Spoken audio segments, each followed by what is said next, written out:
Hello again, everybody. Steve Albert ringside at the Palace. Tonight, a main event that has expectations of an impending train wreck and an overwhelming sense of the unknown. Fight fans, welcome back. Today we introduce our Unforgettable Nights series.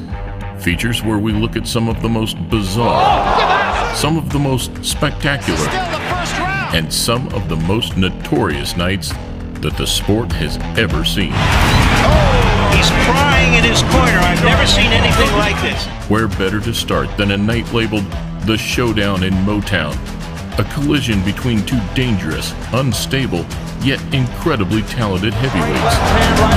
Though, a night that doesn't bring back particularly great memories for either. Unbelievable sight here at the Palace of Auburn Hills. Somebody's going to get hurt in there. Subscribe and hit the notifications bell to see all of our uploads as we take a look at the night Iron Mike made his opponent quit. Now it's getting very ugly here now. Welcome to a Motivedia presentation. There's been a lot of coins thrown into the ring. He wants to leave before the situation becomes any worse.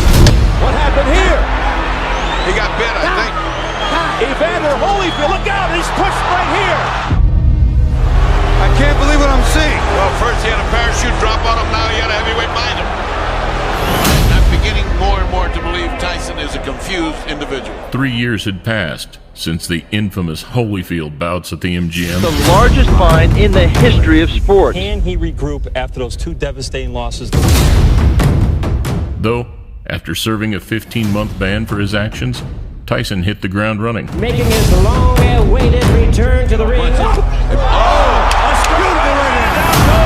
In his resurgence, he made light work of his first few opponents. Put that heat on him, he wasn't ready for that heat. Before heading onto British soil to beat both Francis and Savarese in ferocious style. Looks badly shaken up from it. Within the first, what was that, 10 or 15 seconds? Victories that set the perfect platform to directly call out the champion in what would become one of boxing's most notorious post-fight interviews. I was going to rip his heart out. I'm the best ever. I'm the most brutal and vicious and most ruthless champion there's ever been. There's no one that can match me. My style is impetuous. My defense is impregnable. And I'm just ferocious. I want your heart. I want to eat his children. Praise be to Allah. In one word, guys, would he beat Lennox Lewis? No. I don't think he'd beat Lennox Lewis, but no. Look, baby, the circus here. Elephant in the room. What's your purpose here? The Lewis fight undoubtedly made for the biggest in boxing at the time, but preparing for another short, stocky, and dangerous opponent in David Tua, the Brit already had his hands full. Everybody that's tried has always come up short, always failed. I don't see him being successful in that. I'm not intimidated by Lennox. I'm not intimidated by him. Instead, it was the likes of Sanders, Izon, and Galata that made the short list as Tyson's next opponent. And whilst none really presented a serious threat on paper, it was the latter, the tall, rangy Polish fighter that stood out for a variety of reasons. Bite him in the shoulder? He's done that. Whack him in his privates? He's done that kind of a thing. Drop kick him into the seething crowd? He hasn't done that yet. With a 36-4 professional record, Andrew Galata was much more of a problem than many believed. You out of control. Hard shot by Galata. Bowie's wasted again. He was an Olympic bronze medalist with over 100 amateur wins, and now training out of Chicago, he'd built up an impressive knockout ratio of his own. He could be in trouble right here. He's done it, down he goes. His size and physical presence made him tailor-made in Tyson's preparation for Lennox Lewis.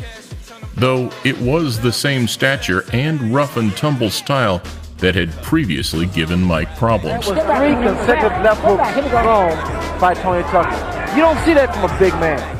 Galata's talent went widely under the radar, as he was instead tarred with the brush of being a dirty fighter, though effectively robbing himself of his 2 biggest wins against another of the Golden Era's finest. It's clear to see why. And I said, Andrew, if you hit him low one more time, it's over. Do you understand that? And he said, yes, I do. Walked out there, hit him low. That was another low blow. Down goes Bo, and that's it. The pull was all wrong for Bo, who was exciting and good on the inside, but not so effective at range.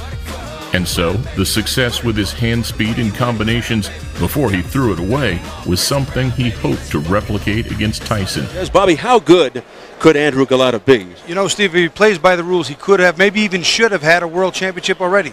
We saw him with Riddick Bowe not once but twice, dominating him not once but twice, and getting disqualified not once but twice.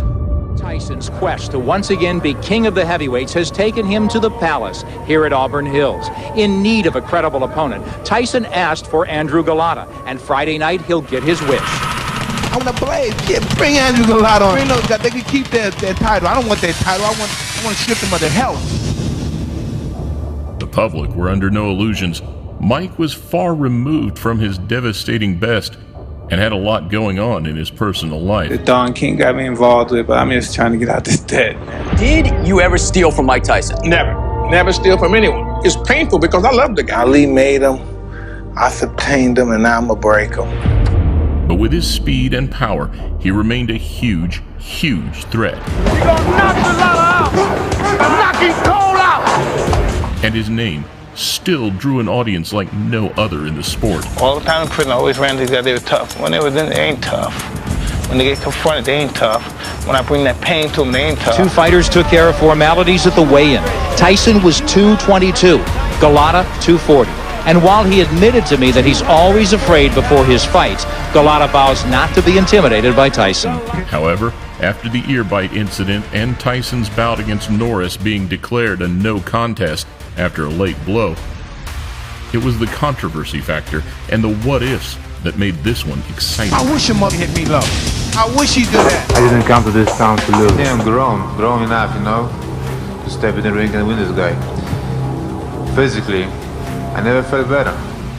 The media looked set to have a field day, posing questions about how this could ever be a fair fight and whether the bout would need two referees. So somebody said maybe I'm dirty, but it's not the truth, It's the truth, and I'm taking the shower like 3 times a day, So believe me that. He's over there laughing. We're up here laughing. Everybody laughing. This is serious stuff. We won't be laughing Friday. Though with Mike's intimidation against Golota's mystique of being a real-life Ivan Drago, chaos was on the horizon. Will you try to intimidate him and how? By smashing a bunch of right hand and left hooks on his jaw and ribs. You're going right after him? That's the only way I ever go after anyone. We'll take you into the dressing room of the former undisputed heavyweight champ. And as for tonight, Tyson says it'll last as long as it takes, in his words, to kill somebody.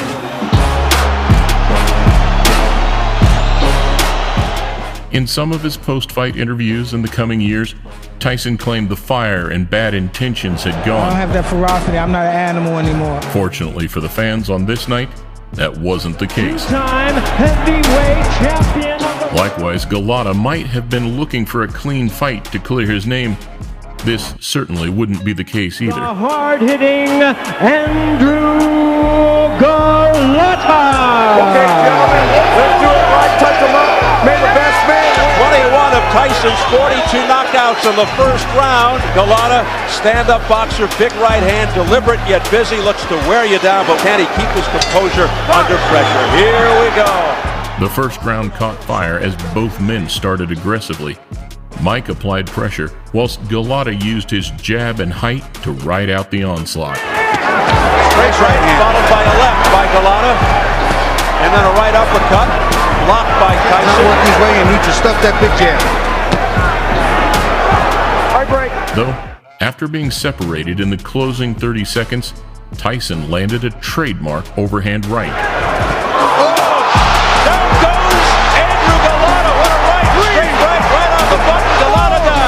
Same right ended up in that cut, Steve. And there's the bell. Cut and badly hurt, Golota was saved by the bell, but he didn't like it one bit. That right hand! You here? Perfect fight. Yeah, huh? Perfect fight. Watch his overhand right. That is right on the money. Golota's got a whole new problem. His requests in between rounds were disregarded by his trainer, Al Cerdo, and Golota entered the second round in survival mode. Come on, let's go. Didn't take long for Golota to feel the power of Tyson. Tyson all over Golota. wanting to end it right here. Oh, a big right hand again. There's another right hand. Golada's chin withstanding that, but how much more can he take? Left hook to Tyson thus far, but the overhand right just missed with that overhand right. And he had bad intentions all over that one, Steve. That was a Hail Mary. And where Mike continued to headhunt, showing some of his best movement since the Holyfield fights, Golota seemed to have genuinely overcome the worst. Golota doing some bobbing and weaving a little better than I thought he could. Maybe might miss a few shots, but you can see there's some fear in his eyes. He's felt the pain. However, by the end of the second, he wanted no more. Two in the book. You're missing it with that right hand because you're looping it. Throw it straight to catch it. Oh, I don't think he wants to go on. I don't think he wants to go on. He wants to quit. It's over. He's done it again. Golota quits. Look at this drama. El Cerro says, I can't believe you're doing this. It was a better round considering the first round was on his... But you won't know until you taste the power of a puncher like a Tyson. What you have inside you, and now we know Andrew Golota will not deal with it. He wants to get the heck out of here. He's coming.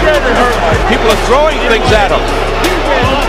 They're throwing popcorn, soda, beer, everything that they can. Oh, look at that. Oh, my goodness. Now, let's hope this doesn't really get out of hand now. It's getting very ugly here now. This bout has been ended at the beginning of round number 3. Golota refusing to enter the combat at round 3. To have to take a Tyson punch is not the greatest picnic in the world. But this is a business profession. This is his profession, and he's got to continue. With his head under the guillotine, the Polish fighter chose to live another day rather than be beaten down for entertainment. A factor that has always caused mixed opinions within the boxing community. We in the media should maybe not perpetuate a boxing culture wherein it seems as though a fighter must be willing to die. Though many believe that, by this stage, Tyson was essentially a 4-round fighter, and that the Pole could have posed real problems for Mike had he not melted down. Did you really recover from that knockdown at the end of the first round? Actually, I was just asleep. I hasn't been hit very well. I was asleep. Despite his post-fight medical showing a fractured cheekbone, a herniated disc, and a concussion, many still question Golota's mental aptitude and ability to deal with genuine adversity. And he remains a man that had all the physical tools, but just couldn't pull the pieces together for a career-defining win. I thought it was just some circus shows where the animals came to perform and didn't want to go on stage and perform. I want to know how you can come and be a boxer and all of a sudden decide that you don't want to fight and walk out the ring. As controversial as it was, the showdown in Motown holds a lot of important lessons.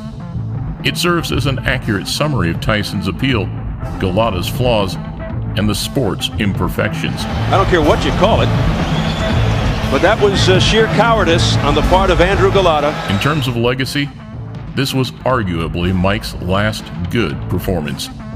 And Golota, physically and mentally, was never quite the same either. This is, the third time Andrew Golota has basically frozen in a fight at a strategic point. So where the Polish fighter deserves recognition for his skill and ability, Golota now stands as a perfect example of why people say boxing is 10% physical and 90% mental. And that ultimately, many boxers have quit during battle, but only some seem to be forgiven. He ain't thinking about getting back to this here guy. They're not hungry no more. Everybody's got too much money in their pockets. You gotta be hungry in this business. You quit and you think that's your great escape. You think that's the parachute. No, because when you quit, you have to live forever with the understanding that you did that. That's forever.